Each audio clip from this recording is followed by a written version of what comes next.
যে কোনো অবস্থায় থাকুন, কিন্তু জগন্নাথ সকলকে ভালোবাসে। আরেকটি কথা হচ্ছে যে এই জগন্নাথ উৎসব আগে পুরী ধামে হতো। আগে আমরা জানি না যে জগন্নাথের উৎসব এখন সারা দেশে, আমাদের বাংলাদেশে প্রতিটি জেলায়, বড় বড় শহরে, এমনকি উপজেলা পর্যন্ত আজকে আপনাদের এই গ্রাম্য পরিবেশে লোকাল একটি নিভৃত জায়গায় আজকে জগন্নাথের সকলকে দর্শন দিচ্ছে।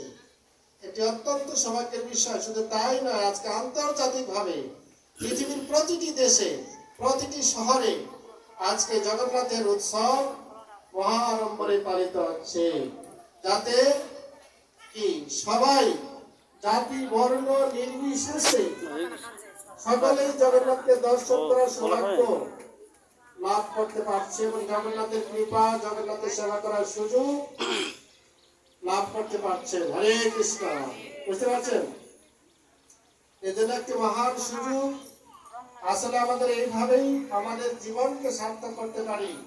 চৈতন্য মহাপ্রভু বলেছেন, ভারত ভূমিতে হইল মনুষ্য জন্ম যার। এই ভারত ভূমিতে হইল মনুষ্য জন্ম যার, জন্ম সার্থক করি কর পর উপকার। এই ভারত ভূমিতে যার জন্মগ্রহণ করেছেন আপনারা, তা বলেছে জন্ম সার্থক করো। কিভাবে? সবাই বলবেন হরে কৃষ্ণ হরে কৃষ্ণ কৃষ্ণ কৃষ্ণ হরে হরে, হরে রাম রাম রাম হরে হরে। এই ভগবানের দিব্য নাম কীর্তন করে আর শ্রীমদ ভগবত গীতার বাণী প্রচার করে নিজের জীবন সার্থক করো এবং পরোপকার করো। এটি সবাইকে এই শিক্ষা প্রদান করো, সবাই যাতে ভগবানের ভক্ত হতে পারে, প্রভু জগন্নাথের কৃপা থেকে যেন কেউ বঞ্চিত না হয়। এই জন্য আমাদের আচরণ করতে হবে, প্রচার করতে হবে। হরে কৃষ্ণ। তা জগন্নাথ দেব অত্যন্ত করুণাময়। সময় নেই, সময় থাকলে জগন্নাথের রূপ সম্বন্ধে আলোচনা করা যেত। বলবো 4টা বাজে গেছে। আচ্ছা, সবাই তো উদ্বিগ্ন হয়ে আছে। ঠিক আছে, জগন্নাথের যে বিগ্রহ দেখছেন, অনেকে হাত নেই, পা নেই, অসমাপ্ত, কিন্তু না, এটি ভগবানের দারু ব্রহ্ম রূপে তিনি প্রকাশিত হয়েছেন। ভগবান এই রূপে তিনি সেবা গ্রহণ করবেন। আমাদের মতো হাত পা লাগে না, ভগবান দর্শনের মাধ্যমে তিনি গ্রহণ করতে পারেন। তিনি সর্বশক্তিমান। তিনি যদি তারা করতে পারেন, তাহলে তিনি সর্বশক্তিমান হন কি করে? তা জগন্নাথ দেবের এই একটি লীলা সংক্ষেপে বলবো যে ভগবান কত দয়ালু, কত। তো যেটি হলো যে এই জগন্নাথের রথযাত্রা উৎসব চৈতন্য চরিতামৃতে বলা হয়েছে,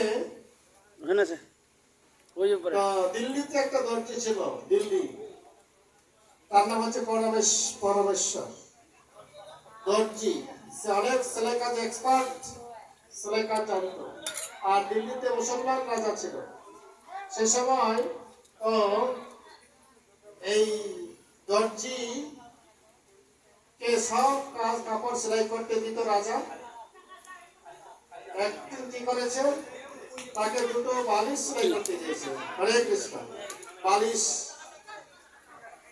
এমব্রয়ডারি করা আছে, এমব্রয়ডারি করা আছে, হেলমেট লাগানো আছে, জড়ি, খুব সুন্দর কাপড় দিয়েছে।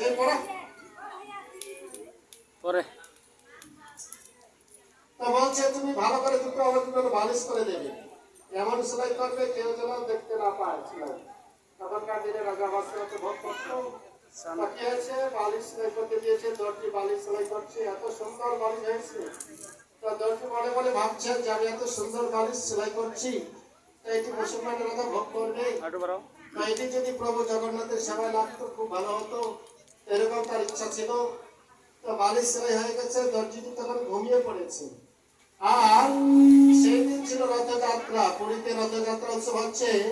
তো নিয়ম হলো যে এই যে বিগ্রহ তারা রথে তুলবে, জগন্নাথের বিগ্রহ খুব ভারী, তো ভারী একসাথে তুলে নেওয়া যায় না।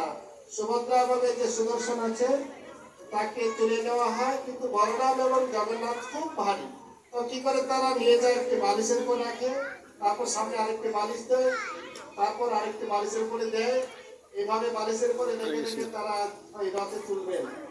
এইভাবে নিয়ে যাচ্ছে। তা কি হলো, এই জগন্নাথের ভাড়িতে একটি বালিশ ফেটে গিয়েছে, সমস্ত তুলো বেরিয়ে হয়ে গেছে। তো এখন বালিশ ফেটে গেল, তাহলে কি হবে? পান্ডাদের চিন্তা করে গেল, তো বালিশ নাই, জগন্নাথ তাহলে কি করে রথে যাবে? তো ওই যে দিল্লিতে দর্জিটি বলছিল যে এই প্রভু জগন্নাথ এত সুন্দর বালিশ সেলাই করছি, তুমি একটি বালিশ গ্রহণ করো। তো জগন্নাথ কি করেছে? ওই ওখান থেকে একটি বালিশ নিয়ে সেখানে